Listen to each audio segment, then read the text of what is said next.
Halo, kembali lagi di Ruang Zaki. Kali ini kita akan membahas soal perkembangan fraud industri asuransi di Indonesia. Gua nggak sendiri, ada Mbak Miki. Hai Mas Ini Zaki. konsultan asuransi yang warawiri ini banyak pengalaman gitu ya dengan banyak instansi. Mbak Miki, dalam 2 tahun terakhir di Indonesia itu memang sedang terjadi satu fenomena industri asuransi Indonesia. Betul. Itu mengalami banyak kejadian fraud ya. Contoh misalnya, aku berapa kali sempat dipanggil sebagai ahli di pengadilan. Ada kasus Wanata Life misalnya, ada Kresna Life, bahkan Presiden Jokowi juga sempat waktu itu menyinggung soal jatuhnya industri asuransi Indonesia.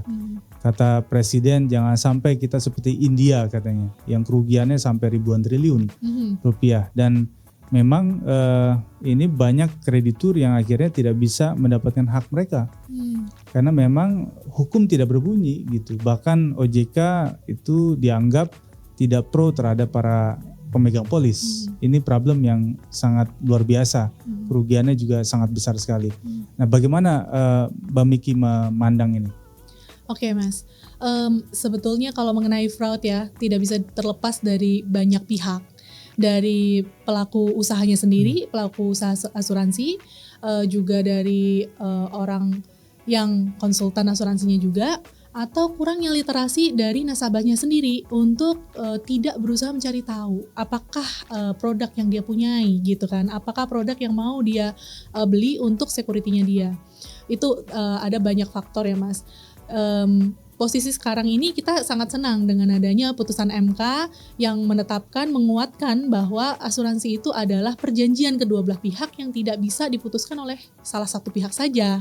Itu membuat kita lumayan bahagia karena sebenarnya dasarnya perjanjian asuransi ini kan adalah perjanjian antara kedua belah pihak ya gitu. Lalu posisinya yang kedua, kita juga harus melihat dari apakah perusahaan asuransi itu cukup kredibel track recordnya di Indonesia. Artinya kita juga harus melihat bagaimana perusahaan asuransi ini berusaha beroperasi di Indonesia, bagaimana ketahanan keuangannya, bagaimana juga proses klaimnya gitu kan.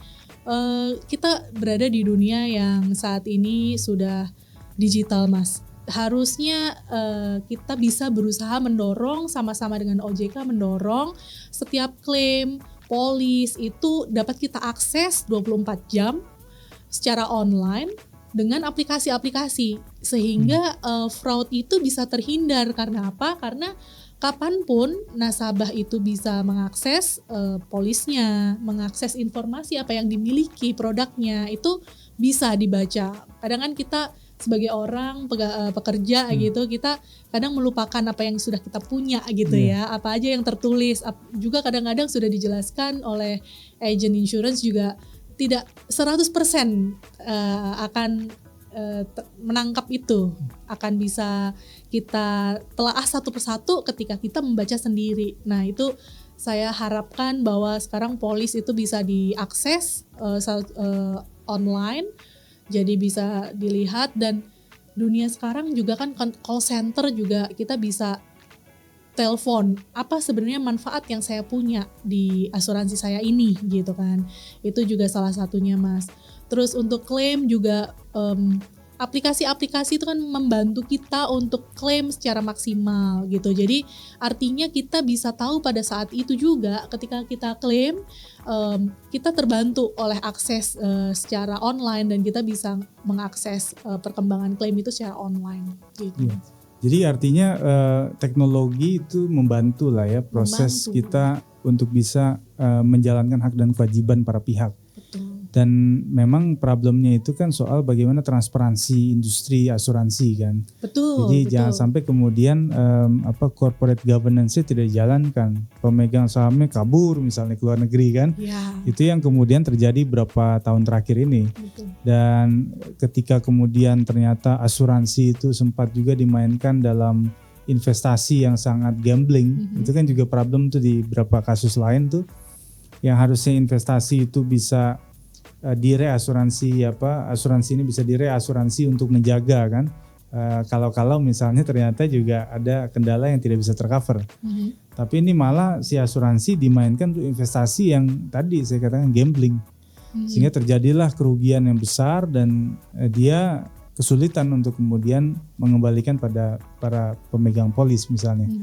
Nah, ini bagaimana menjalankan sebuah good corporate governance di sebuah industri asuransi, terutama nih yang ada dari luar negeri. Oke, baik. Kalau kita bicara tentang insurance yang banyak fraud, ini kita bisa kelompokkan menjadi insurance lokal mungkin ya Mas ya. Dan juga masih juga banyak insurance yang berasal dari head office-nya berada di luar negeri, begitu kan?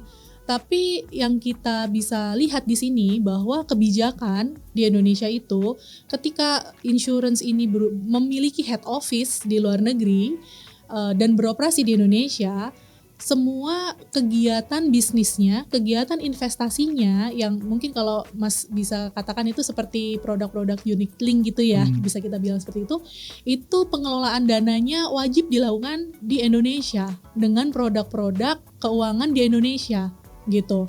Artinya unit link menjadi salah satu solusi dari orang yang menginginkan produk dengan bentuk ada investasinya dengan garansi asuransinya, betul kan?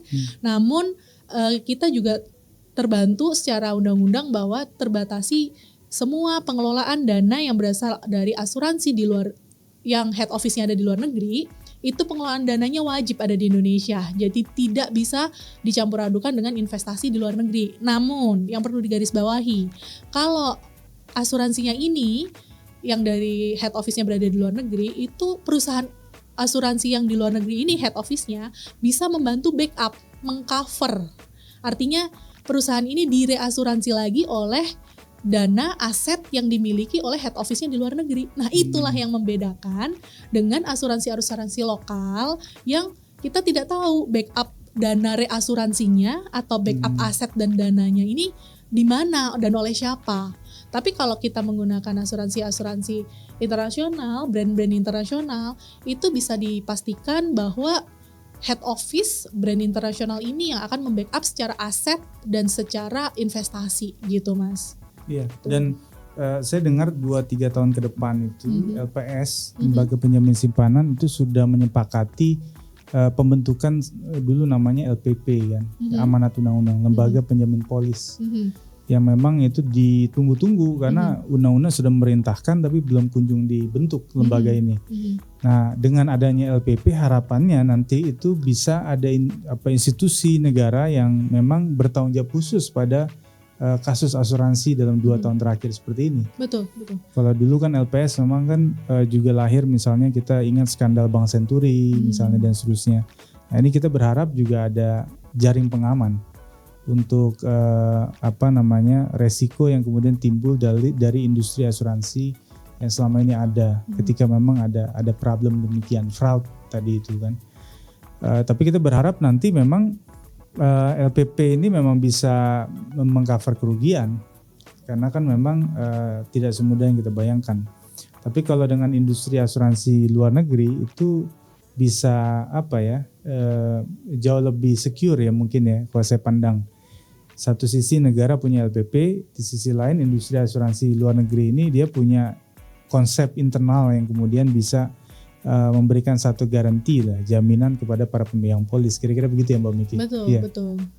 Dari sisi situ Mas. Lalu kita juga melihat asuransi ini ketika udah ada LPP ini kita adalah berita baik buat kita gitu. Karena kita melihat bahwa pada saat sekarang ini asuransi itu seperti dikesampingkan gitu. Padahal asuransi ini kalau istilahnya kita memiliki rumah, asuransi ini pondasinya Mas.